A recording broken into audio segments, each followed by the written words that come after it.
cet endroit-là. Donc on voit bien qu'il y a un Dieu qui est bien précis. Il ne fait pas une plaie qui touche tout le monde dans le même territoire. Il y a une différenciation. Donc un Dieu qui se manifeste dans un tri bien clair, bien précis, qui va frapper telle personne et qui va sauver d'autres personnes. Donc on voit un Dieu intervenant dans le monde de la nature avec une précision extrême, extraordinaire. Ou mimikne bene Israël lomet echad, à tel point que des bétails du peuple d'Israël n'est pas mort une seule bête. Ou le chol bene Israël haya or bemoshvotam, la même chose au niveau de la plaie des ténèbres, pendant que le noir remplit la terre d'Égypte, où les chol bene Israël haya or bemoshvotam, les enfants d'Israël ont eux de la lumière là où ils sont installés. Et donc chaque plaie va faire ce qu'on appelle en hébreu nagof verafo. Nagof qui veut dire on frappe l'Égypte, donc on frappe pour enlever, pour ôter l'écran qui me sépare, et en même temps, Rafol et Israël, il y a une guérison pour Israël, c'est-à-dire un dévoilement de la lumière divine qui se trouve dans ce peuple. J'enlève encore une fois donc l'écorce, j'enlève ce qui me gêne à voir, et je réalise ce qui se trouve à l'intérieur de cette écorce. Les choses deviennent de plus en plus claires, qu'Akadosh Baruch Hu a choisi ce peuple-là, et pas un autre, pour dévoiler son nom sur terre. Alors quel est le sommet de tout ça? Le sommet de tout ce processus, c'est lorsqu'Akadosh Baruch Hu apparaît dans la plaie des ténèbres, et là il différencie complètement Israël par rapport aux nations du monde, c'est-à-dire pas parce qu'Israël est mieux que les autres nations du monde, tout simplement parce qu'Israël a un rôle à jouer qui est bien précis, et ce qui empêche ce rôle de se manifester réalise en fait une gêne, et donc cette gêne-là il faut l'enlever, il faut écarter cette gêne pour dévoiler le nom de Dieu sur terre. Et le nom de Dieu sur terre, bien entendu, ce n'est pas une domination des autres nations, chas v'shalom, par Israël, et il ne s'agit pas de cela, mais bien au contraire, de l'apparition du divin sur terre, avec toute l'éthique requise à cet égard, c'est-à-dire une manière équitable de vie, une manière juste de vie, avec des valeurs morales qui amènent la lumière divine, la paix et le divin sur terre. Et les Chachamim nous disent que yoter mima shanu yecholim leakir gdulato shel HaKadosh Baruch Hu beshanuto et hagadol shebechukei hateva bekriyat Yam Suf, משהו גדול מצד הכמות, הרי אין בו חיים דעה והשכל, יותר מזה משתומם על הגבורה של הידיעה הפרטית והשלטון הגובר לפעול כרגע על נפשות רבות אנושיות. Le Rav Aviner nous dit ici quelque chose d'incroyable. Il nous dit que plus, et c'est le Rav Kook en fait, il cite le Rav Kook, il nous dit que la reconnaissance du Dieu qui change la nature du monde, lorsque par exemple l'eau se transforme en sang, c'est quelque chose d'extraordinaire. Malgré tout, ce n'est pas là que je peux voir la grandeur du divin. Beaucoup plus je peux voir la grandeur du divin lorsqu'Akadosh Baruch Hu fait une différenciation bien précise entre un enfant et un autre. Tel enfant va mourir en Égypte, dans la plaie des premiers-nés, et il va falloir que ce soit un premier-né de son père ou de sa mère, et pas un autre qui est juste à côté. Comment le Dieu qui est le surnaturel, on va dire, le Dieu transcendant, va rentrer dans le monde, dans l'immanent, et va faire une sélection aussi précise que cette chose-là. Là, la grandeur de Dieu, dit le Rav Kook, est beaucoup plus grande, est beaucoup plus visible à l'homme, beaucoup plus accessible à l'homme, et l'homme comprend combien ce Dieu est grand, à tel point sa précision est aussi importante, aussi grande, à tel point de trier à ce niveau-là, avec cette précision-là, tout ce qu'il est en train de faire en Égypte. C'est pour ça que la plaie des premiers-nés, c'est ce qu'on appelle, dans le terme de nos sages, une Gévoura. Une Gévoura qui veut dire une rigueur, qui se traduit généralement par l'attribut de rigueur, mais là nous allons choisir la traduction différente, qui n'est pas une rigueur, mais qui est une précision. C'est-à-dire que Ezeu Gibor, Akovesh et Itzo, qui est l'homme fort? Celui qui domine ses instincts. Or, l'instinct de Dieu, si on peut parler de cette manière-là, c'est un instinct de propager sa lumière. Ici, l'instinct, c'est de contrôler, d'arrêter, de donner une précision, une mesure à chaque chose. Donc c'est comme si c'était l'inverse de sa propre nature. La nature de Dieu, c'est de propager, et là, il agit avec une précision, avec un arrêt, avec une mesure, avec une frontière, avec des limites, ce qui donne généralement à croire et à comprendre que Akadosh Baruch Hu est capable d'être un gibor, d'être quelqu'un de très fort. Qu'est-ce que c'est cette force-là? C'est la domination, c'est l'arrêt, c'est la mise en mesure de toute cette immensité infinie qui tend à s'étendre. Là, justement, il y a une mise en mesure, une mise en frontière, et donc il va choisir tel enfant plutôt qu'un autre, tel peuple plutôt qu'un autre, à tel endroit plutôt qu'à un autre, tel jour plutôt qu'à un autre.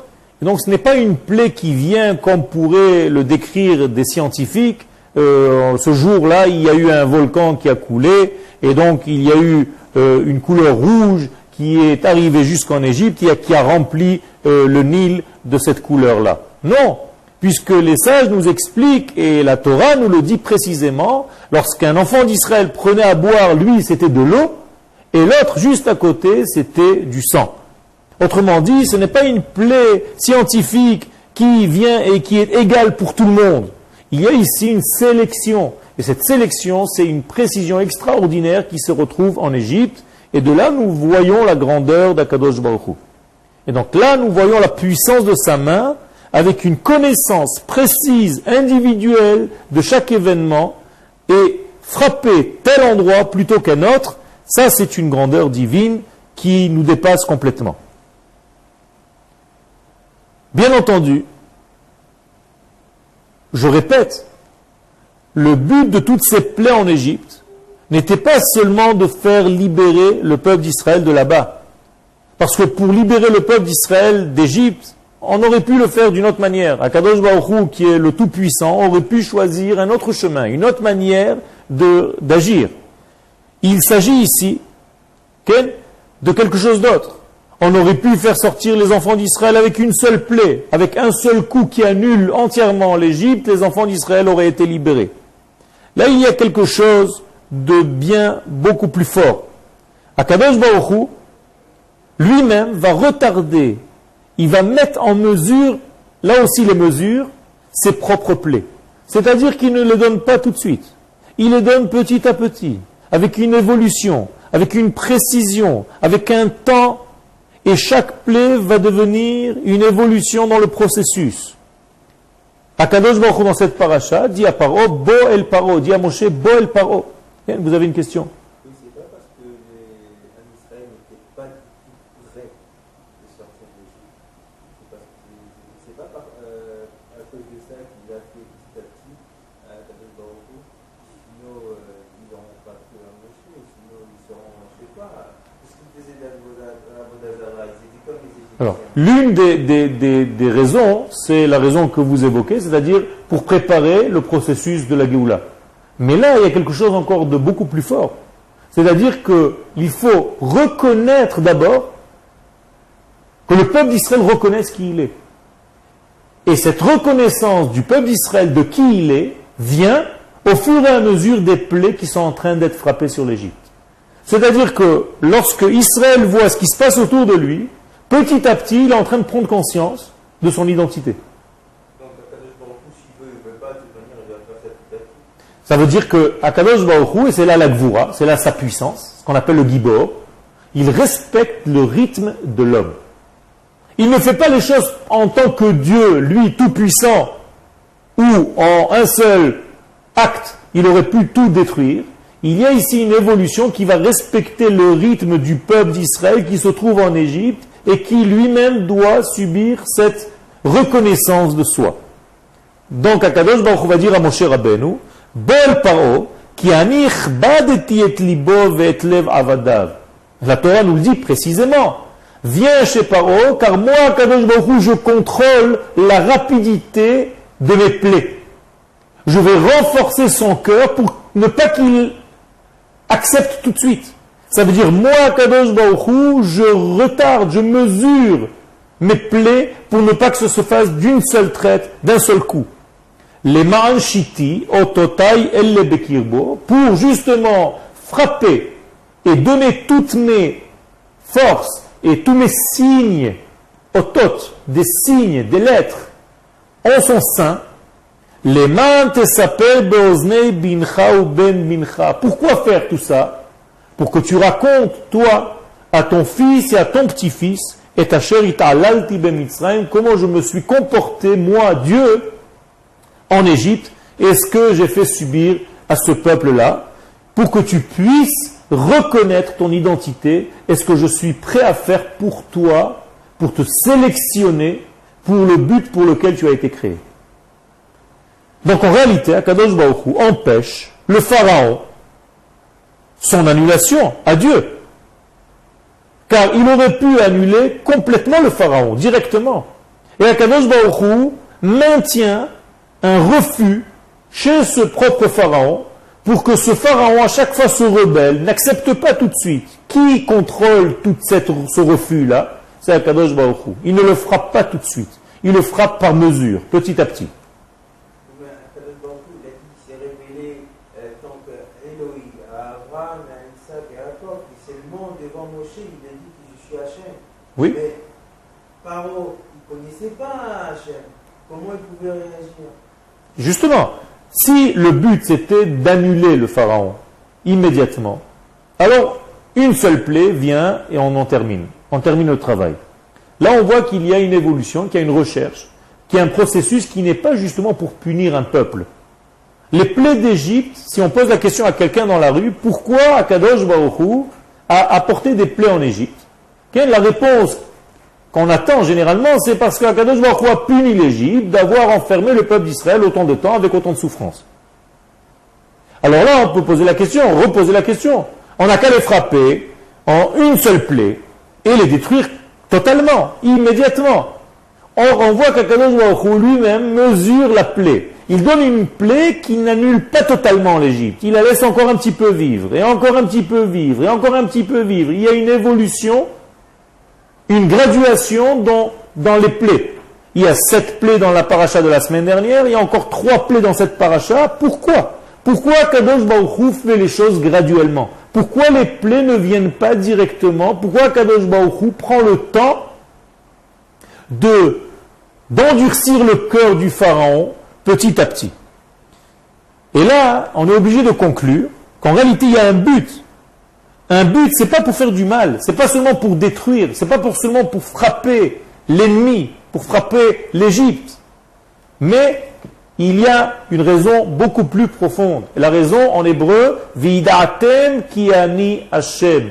Il faut que vous preniez conscience de mon nom, de mon existence.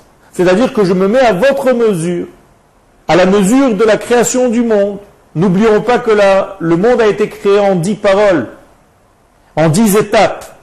Et là, les 10 plaies d'Égypte correspondent à ces 10 étapes. Ça veut dire que quand j'étais moi, Dieu, seul dans le monde et que j'ai créé le monde, personne n'était là pour voir. Donc, vous n'êtes pas censé croire que c'est moi qui ai créé le monde. Maintenant que vous êtes en Égypte et que je refais une mini-création, c'est-à-dire que je refais 10 plaies en Égypte, qui prouvent ces 10 plaies que moi, Kadosh Baruch Hu, je domine toute la nature et tous les hommes, ça veut dire qu'il n'y a personne d'autre que moi qui a créé ce monde. Rétroactivement, vous comprenez que c'est moi le créateur. Et maintenant, je vais vous faire reconnaître mon nom graduellement sur 10 étapes. Donc la reconnaissance d'Akadosh Baruch Hu au sein du peuple d'Israël, et pas seulement aux gens qui vivaient là-bas en Égypte, mais à toutes les générations, puisqu'il y a marqué, tu diras à ton fils et à ton petit-fils. Ça, c'est le but des 10 étapes des plaies en Égypte. Et c'est pour ça que Paro a perdu en fait son libre choix à ce moment-là. Akadosh Baruch Hu lui a enlevé le libre choix à ce moment-là et a endurci son cœur petit à petit. Pourquoi? Comment on peut enlever le choix à quelqu'un? Les Chachamim nous disent que quelqu'un qui a dépassé la limite n'a même plus le choix. Quelqu'un qui a dépassé la limite du mal, Akadosh Baruch Hu lui enlève le libre arbitre Ve'ani ichbadeti et libo ve'et lev avadav, j'ai endurci son cœur et le cœur de ses serviteurs. Ça veut dire qu'il n'est plus un homme prêt à réfléchir normalement, parce que normalement il aurait dû déjà capituler, il aurait dû déjà accepter lorsqu'il a vu les premières plaies. Comment se fait-il qu'il est encore vivant et qu'il résiste encore à ces plaies divines? Justement parce qu'il y a une intervention divine, mais pas pour le frapper plus à lui, pour que le travail continue pour Israël, pour qu'Israël reconnaisse par graduation, par étape, le nom du divin, la réalisation du divin. Donc les Chachamim nous disent qu'il y a un problème de punir quelqu'un lorsqu'il n'a pas de libre arbitre.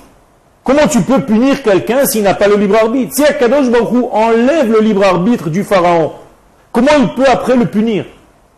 Le pharaon peut lui dire, mais ce n'est pas moi. Moi, même si je voulais changer, toi, Akadosh Baruch Hu, tu m'as empêché de changer puisque tu as changé mon libre arbitre. Tu as endurci mon cœur. Ce n'est pas moi qui l'ai endurci, c'est toi. Le Rambam ne s'affole pas trop de ce problème-là.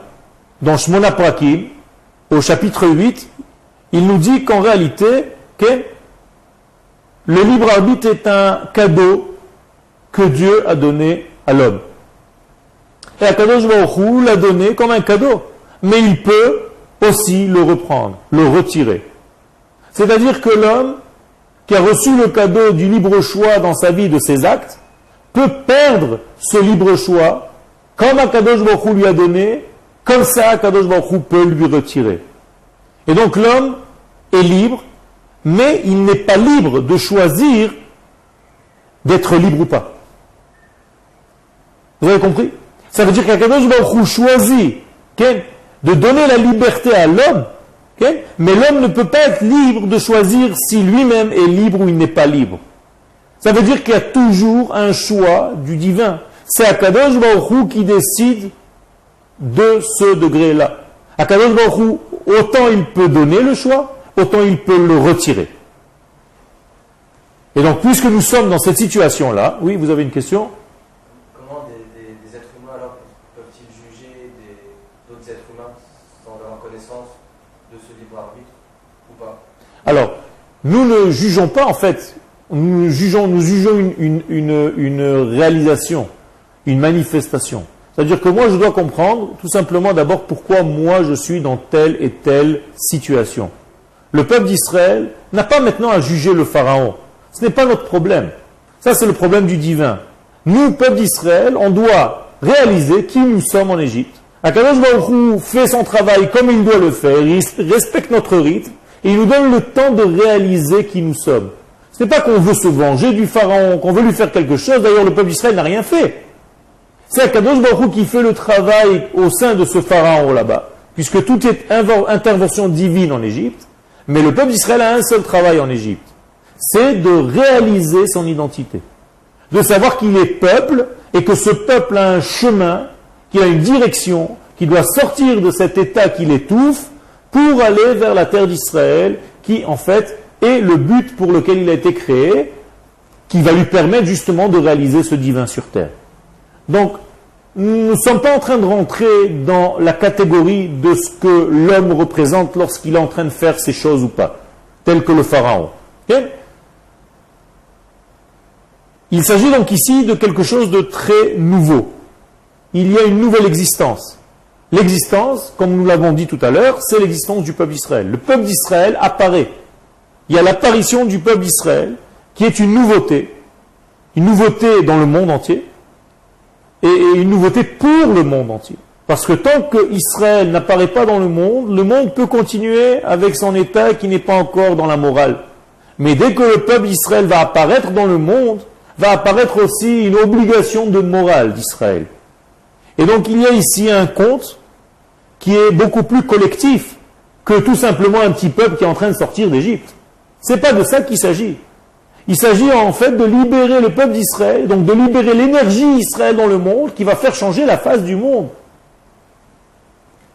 Et qu'est-ce que ça va changer en premier lieu?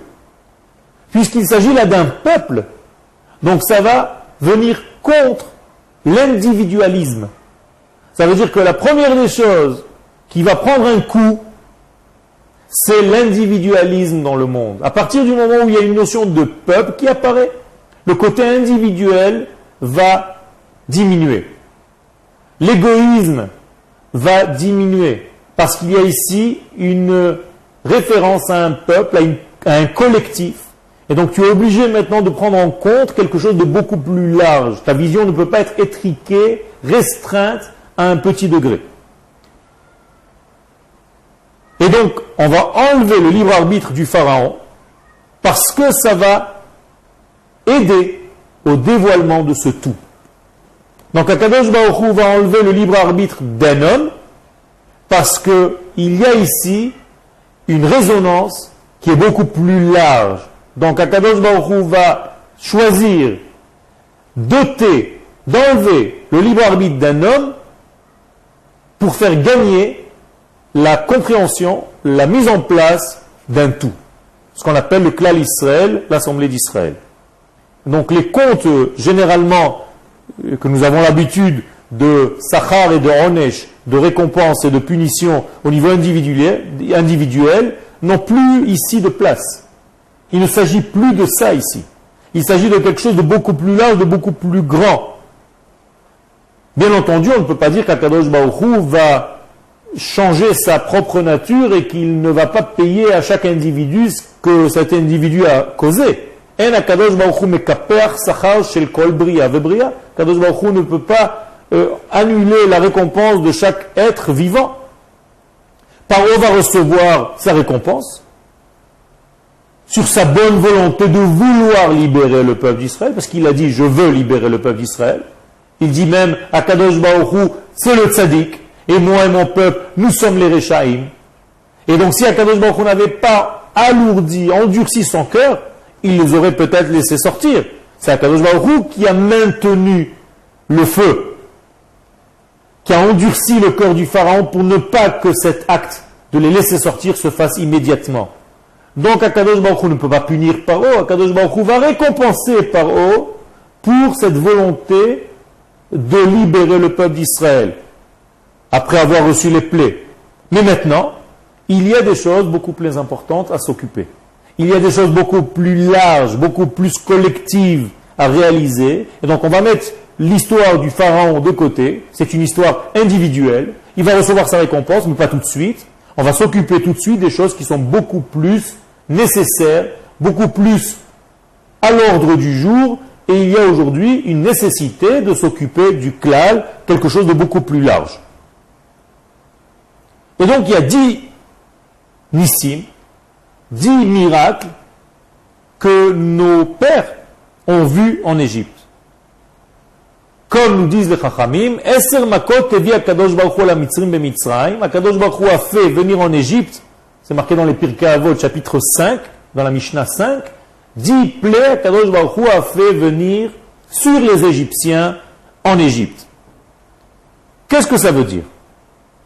Aseret hanisim shel avotenu hem she'eser hamakot lo pagu bahem. D'abord, 10 miracles simples. C'est que les 10 plaies n'ont pas touché un seul des enfants d'Israël. Les enfants d'Israël ont été épargnés par ces 10 plaies. Et ces plaies-là, comme on les appelle en hébreu des makot, keshem sheyesh bahem bitul Mitzrayim, elles sont venues pour annuler l'existence Égypte. Elles sont venues en même temps qu'elles dévoiler quelque chose de positif. C'est-à-dire elles ont deux actions. Une double action il y a dans une plaie, telle qu'Akadosh Baruch Hu les a fait venir en Égypte. D'un côté, la plaie, elle vient frapper, donc elle est, entre guillemets, négative. Elle va annuler 1 degré. D'un autre côté, elle a une partie, une facette positive. Elle va dévoiler un autre, qui est beaucoup plus supérieur, qui est beaucoup plus miraculeux. C'est-à-dire le peuple d'Israël. J'annule l'existence de l'Égypte en dévoilant l'existence d'Israël. Alors qu'est-ce que ça veut dire tout ça au niveau de notre pensée? Ce n'est pas seulement 2 peuples, le peuple égyptien, le peuple Israël. Il y a ici une notion beaucoup plus intérieure, beaucoup plus profonde. L'Égypte, il faut savoir ce que ça représente. Lorsqu'on arrive à comprendre en étudiant ce que représente l'Égypte, On comprend qu'en réalité l'Égypte c'est le culte de l'individualité, de l'individualisme. Ça veut dire que l'Égypte est enfermée en Égypte, on peut l'être aujourd'hui. On n'a pas besoin d'être dans le pays d'Égypte. Ça veut dire quelqu'un qui est enfermé dans un programme individuel et on n'a rien à faire de ce qui se passe autour de lui, n'a pas de notion du peuple d'Israël. Ce qui l'intéresse à lui, c'est sa propre vie avec sa propre personne. Là, malheureusement, il y a un problème. Il faut sortir de ce contexte pour arriver à un contexte beaucoup plus large où tu vois la notion de klal, donc tu deviens Israël. Tu sors de ton état égyptien, même aujourd'hui, et tu deviens Israël, même aujourd'hui. Et donc, il y a une sorte de plaie qui va casser ton état égyptien, et en même temps qu'elle casse l'état égyptien, donc qu'elle casse ton individualisme, ton égoïsme, elle va libérer ton côté klali, ton côté supérieur, ton côté âme, celui qui va dévoiler la partie du peuple qui est en toi. Donc ici, il y a quelque chose de très très important.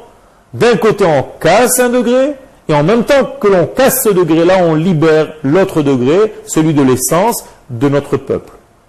En termes clairs, et pour terminer le shiur aujourd'hui, on va expliquer tout simplement que ce processus de sortie d'Égypte, c'est un processus qui nous permet d'apprendre à mettre de côté nos petites valeurs personnelles, individuelles, de temps en temps, pour faire apparaître notre collectif, notre vision beaucoup plus intérieure, beaucoup plus âme, beaucoup plus Israël.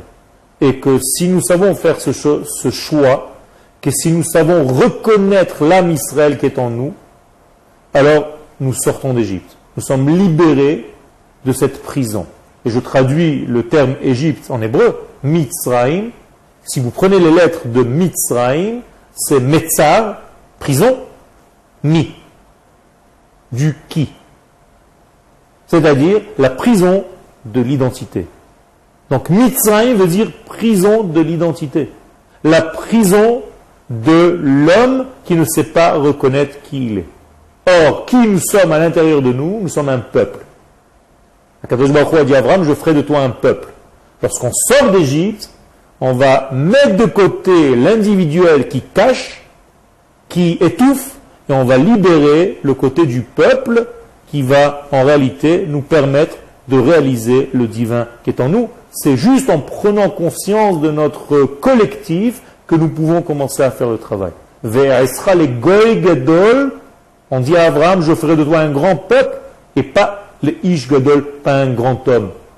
Le peuple d'Israël n'est pas en train de développer de grands hommes. Le peuple d'Israël est venu dans ce monde pour dévoiler la notion de Ham, de peuple, de nation, et c'est en tant que nation que le travail se fera. Donc on va libérer cette nation du contexte individualiste d'Égypte, que l'Égypte représente, et donc là nous sommes dans le contexte ésotérique, on va sortir de l'individualité et on va grandir, devenir beaucoup plus large, rejoindre notre souveraineté, c'est-à-dire la partie de l'âme d'Israël qui est en nous, la partie collective, la partie qui va nous permettre de dévoiler le divin sur terre. Toda Rabba.